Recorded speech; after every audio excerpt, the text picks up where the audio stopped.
Hey yo, welcome to our channel today. Hey Reddit, first time poster here, but long time lurker. My name is Mike, a 38-year-old who runs construction projects here in the heart of Columbus, Ohio. Life's been good, or at least I thought it was. You see, I've built my life the way I build my projects, with care, precision, and a blueprint for everything. My wife, Emily, is 36, teaches a bunch of lively first graders, and has always been the kind of person who lights up a room with her smile. We've got two amazing kids, one that's too smart for its own good, and a house that feels like it's straight out of a family sitcom. Now, I'm the kind of guy who doesn't mess around. Straight shooter, they call me. Loyalty is the foundation I've laid my life upon. I don't forgive easy, and I don't forget. Betrayal isn't just a word in a dictionary to me. It's a collapsed building that can't be put back up. But let me take you back a bit, 11 years to be exact. That was the year I proposed to Emily under the stars at the Columbus Park of Roses. She had tears in her eyes, and I knew I had the whole world in my hands. Our love, it was the kind that you didn't question, solid and supposed to last until the earth stopped turning. Now fast forward to today, or rather a few days ago. Christmas is breathing down our necks, and I'm up in the attic searching for the decorations. It's a mess up there. Dust is a blanket over boxes we haven't touched in years. That's when I find this old flip phone tucked away in a box marked Memories 2008. Funny, I don't remember us keeping old phones as keepsakes. Curiosity has always been a friend of mine, so I think, why not see if this ancient relic still works? I find the old charger, plug it in, and the little screen flickers to life. It's like waking up a piece of the past, and boy, did the past have a lot to say. I'm not prepared for what I find. Messages that turn my sturdy world into quicksand. Hey everyone. Unfortunately, basically everyone who is watching these videos isn't subscribed. They aren't to me or any family member. No, they're to someone named Dan with little hearts next to his name. My brain starts doing the math before I can stop it. 11 years ago, Emily never mentioned any Dan. So there I am, sitting in the dust and the cold, with every heartbeat feeling like a sledgehammer against my ribs. I've got to know more, but not like this, not with half-told truths from a phone that should have stayed lost. I slide the phone into my pocket, head downstairs, and plaster on a smile for the kids. But inside, I'm anything but the festive dad they see. I'm a man on a mission for the truth. And that's where I am, Reddit, standing on the edge of what feels like a cliff, looking down into what might be the end of everything I've known. But I'm not the kind of guy who just jumps. I'm the kind who plans the descent. So I'm going to find out everything before I confront her. Because in my world, you don't accuse without proof, and you don't tear down a building without knowing exactly why it's got to fall. I'll keep you all posted. Hey Reddit, back again. It's Mike.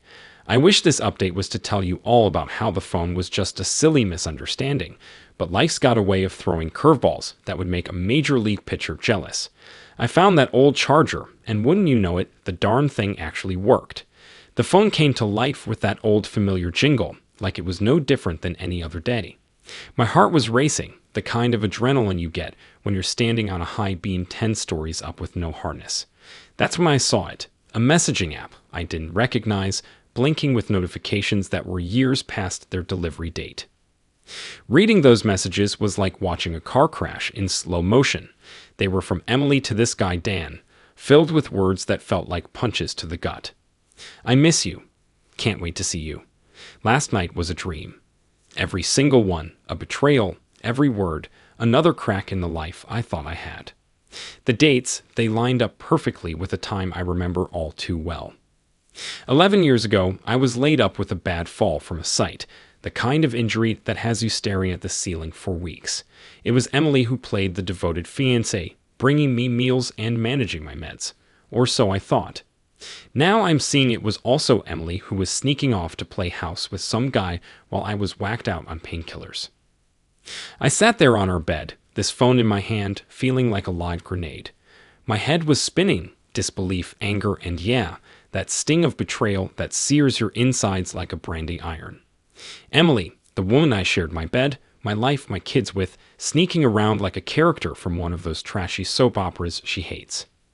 I wanted to storm down the stairs, confront her with her little love notes to Dan, and watch her face for any flicker of guilt. But that's not me. I'm not the confrontation on a whim kind of guy. I needed to know everything first, have all my ducks in a row, because when I bring the hammer down, I want it to be with the full force of the truth behind it. So, I'm playing the long game. I locked those messages in my head and that phone back in my tool chest. Emily, she's acting normal, like any other day. She's got no idea that I know, and I'm keeping it that way for now. But every smile, every peck on the cheek feels like a lie. Now I need to dig deeper, make sure I have the whole picture before I blow up our lives. If I'm pulling the house down, I'm going to be damn sure I know why it's got to fall. I'll let you all know what I find, Reddit, because right now, it's all I've got. Alright Reddit, it's Mike here again, clocking back in with an update. If you've ever thought life could be as tangled as the cords behind your TV, then welcome to the club. The past few days have been like living in a detective show, except I'm the guy piecing together his own sea of domestic heartbreak with the stealth of a cat. I started combing through the history of us. I went down to the basement where we keep all our old planners. You know Emily, being a teacher, she's meticulous about keeping records. So I dug out the one from 11 years ago, dusted it off, and what I found was a map to the past. Days she said she was working late, business trips, and those mandatory team-building weekends. I cross-checked dates with the messages, and guess what? It was like fitting pieces into a puzzle, a really sad, pathetic puzzle. Then there was the social media archaeology dig. I jumped onto the old Facebook account I haven't used in years, scrolling way back to simpler times, or so I thought. There were pictures of Emily and this Dan guy, always side by side at work events, always tagged together. Great job, team. Couldn't have done it without you, Dan. It was all right there in the open, and I was too blind to see it. The more I found, the more meticulous I got with my documentation. Screenshots, printed emails I found saved on an old hard drive, receipts for dinners out that I thought were for client meetings. It was like I was building a case for a jury, except the only juror was me, and my verdict was already pretty much decided. All this time, I'm putting on the Oscar-worthy performance of the unsuspecting husband. I kept it normal, the goodnight kisses, the how was your day banter. It was eating me up inside, though. Every smile from her was like a twist of the knife. But I couldn't let on. I've got to keep the act up for the kids, too. They don't deserve to get dragged into this mess. Dan, this guy, turns out he left Ohio a few years back, moved on to some tech job in California. A whole new life. I even found his LinkedIn profile, great at building professional and personal relationships. Yeah, a real charmer. So there you have it, Reddit, the case of Mike versus the ghost of infidelity past. All evidence points to a guilty verdict. What's left now is the confrontation, but it's got to be more than just a showdown. It's got to be the final act of a play that's been running for too long. I need to plan it out perfectly, down to the last word, because when I do this, when I finally confront Emily, I want to see the truth in her eyes without a shadow of doubt. I'll make sure to update you all when the curtain rises. Thanks for following, guys. It means more than you know. Hey, Reddit, Mike here again. This story is turning out to be longer than one of those never-ending drama series, but every story needs its climax, and mine's just around the corner. I've decided it's going down on our anniversary. That's right, the day that was supposed to celebrate our union is going to be D-Day. There's a cruel irony in it, but it feels fitting. The same day I asked her to be mine forever is the day I'm going to lay all the cards on the table. Now you don't just walk into a hurricane without bracing yourself, so I've been steeling my heart for what's coming. It's been like living in a house of mirrors, every reflection showing a happy family. But I know too well that some of those images are nothing but illusions. The pain of keeping up the act is a constant burn. It's there when I wake up and kiss Emily good morning. It's there when we sit down for dinner and chat about what the kids did at school. And it's there when I turn off the lights and pretend I'm falling asleep next to a woman I trust. My jaw has been clenched so tight, I'm surprised I haven't cracked a tooth. But here's the deal, I'm not going into this blind. I've got a plan. I've scripted the questions, rehearsed them in my head and in front of the bathroom mirror. The words feel like lead on my tongue, but they're ready to be fired when the moment comes. I'm going to take her out to dinner, the same place we celebrated getting engaged. It's always been our spot. I'll let the evening settle, let her sip her favorite wine, and then I'll ask her about the past. Not like I'm curious, but like I know something's off. And when she realizes I'm not just making conversation, I'll show her the proof. I want to see her face, watch her eyes, and know what she's really feeling. Is there guilt, remorse? I need to see it raw and unfiltered. The conversation in my head goes 100 different ways, but every time it ends with me walking away from the table. So that's the plan, Reddit. As for the emotional prep, well, let's just say it's a work in progress. Every morning I have to swallow the bitterness, and every night I have to drown out the anger with a couple of beers. It's tough not letting the rage or the hurt slip through the cracks, but this charade is necessary for just a little while longer. I'll update you after, whether it's the end of an era or the start of a new chapter. You guys will be the first to know. Hey Reddit, Mike here. It's been a minute since my last update, and oh boy do I have a story for you. Our anniversary, that was the night I decided would be the grand finale of this tragic play. We went to our spot, the little Italian place downtown where I'd gotten down on one knee all those years ago.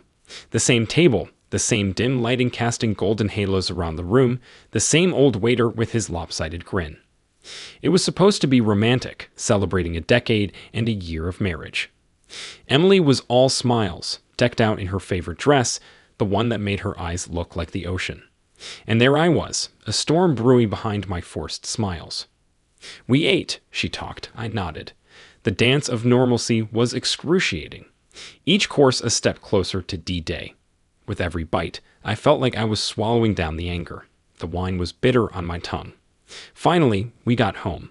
The babysitter left, the kids were already in bed, and that's when I turned from loving husband to the man with a mission.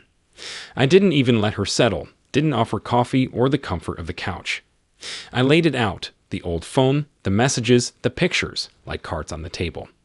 At first, she laughed it off, a nervous chuckle that didn't quite reach her eyes. She tried to say it was a joke, a silly thing from the past, but her voice was as shaky as a leaf in a storm. Then came the hard proof, the dates, the details I had meticulously gathered. The laughter died, her face went from pale to flush, a tide of realization washing over her. And then the dam broke, the tears, the sobbing, the I'm so sorries. But here's the thing, Reddit. I felt nothing. No sympathy for those crocodile tears, no warmth in the coldness spreading inside me. My voice was like steel when I told her it was over. She pleaded, she promised it was a mistake, a thing of the past. But it was too little, too late. I told her I'd be sleeping in the guest room until we figured out what to do with the house, the kids, the broken shards of our life together. She cried herself to sleep on the sofa, and I lay awake staring at the ceiling of a room I barely recognized. So the dust has settled a bit since the night of revelations, and by settled, I mean it's like the quiet after a bomb's gone off. In the aftermath, there's been a lot of debris, emotions, memories, the bits and pieces of a life I thought I knew. I sat Emily down the day after. It wasn't a negotiation, it was a declaration. I told her I wanted a divorce, no second chances, no couples therapy. The trust was shattered, and I'm not the kind of guy who tries to piece together a broken mirror. She cried sure. She said sorry 1,000 times, maybe more, but my course was set. Telling the kids was the hardest part. I sat them down, looked into their confused little faces, and explained that sometimes even mommies and daddies need timeouts from each other, that we both love them more than anything, and that wouldn't change no matter where we slept at night. There were tears, questions I had tough answers for, and through it all, I had to keep it together for their sake. I called a family meeting too, told my parents, my sister, a few close friends. It was a mixed bag. Some were shocked, couldn't believe sweet Emily could do such a thing. Others just hugged me, said they had my back. My dad, he's a man of few words, just squeezed my shoulder and gave me that nod, that you're doing the right thing nod. Emily's now looking for a new place. We agreed she would move out. It's better for the kids to stay in their home, keep some semblance of normalcy. We're hashing out the details of co-parenting. It's like walking a tightrope, but we're doing it for the kids. The lawyers are in the picture now, drawing up the papers, splitting up the life I spent almost 15 years stitching together. It's cold, it's impersonal, but it's necessary, like cutting away the damaged part of a building so the rest can still stand. I'm not looking back, Reddit. I've always been the guy who looks ahead, makes the decisions, and doesn't dwell on the what-ifs. I stand by my principles, loyalty, honesty, and if you can't give me that, you're not getting a second chance. So that's where I'm at, a single dad, soon to be divorced, standing on my own 2 feet and looking out for my kids. It's not going to be easy, but then again, I've never been one to shy away from the hard stuff. Thanks for sticking with me. I'll drop another update when the next shoe drops. What's up, Reddit? It's Mike back for what feels like the final chapter of a saga I never wanted to star in. It's been several weeks since I last spilled my guts to the internet. I've read every single comment, taken every piece of advice, and I've got to say it's made a difference. The kids and I were doing okay, better than okay. Some days there's laughter in the house again, real laughter. We've had our moments, plenty of them, but we talk it out now. We deal with the emotions like a team. They're tough little cookies, my kids. I've found a kind of peace in the chaos. The divorce is almost finalized, and the future is looking different than I thought, but it's looking all right. I'm a full-time dad, and I've never been more committed to a job in my life. I'm baking cookies and only burning like half of them. I'm in every soccer game cheering the loudest, and we've got this Friday night movie tradition. The kids pick, and I've seen enough animated movies to last a lifetime now. And yeah, I'm dipping my toes back into the dating pool. Not diving in headfirst or anything, but starting to think about the possibility of a new wife, a new partner in crime, someone who gets that my kids will always come first and who shares the same core values. I'm cautious, you better believe it, but I'm also hopeful. So here's the kicker, the moral of the story, or whatever you want to call it. Trust. It's everything. Without it, you're building on quicksand. And the truth, no matter how ugly, no matter how brutal, it's worth facing. Lies, they eat away at everything like rust. They might not cause the collapse right away, but give it time, and down it all comes. I've learned a lot about myself, about what I can handle, and about what it really means to stand by your principles. I'm not the same guy I was when I started posting here. I'm a little wiser, a little tougher, and a lot more thankful for the honest people out there. Thanks for being a part of my story, Reddit, for the advice, the tough love, the virtual shoulder to lean on. Keep your eyes open, stand firm, and never settle for less than you deserve. This was Mike signing off. Now, thanks everyone for watching, and if you would subscribe to this channel, it would mean the world to me. Thanks to everyone that does, and enjoy the rest of your day or night. Thank you for watching. If you enjoyed the video, remember to subscribe, like, and share our story. Your support keeps us going. Until next time, stay tuned for more exciting content.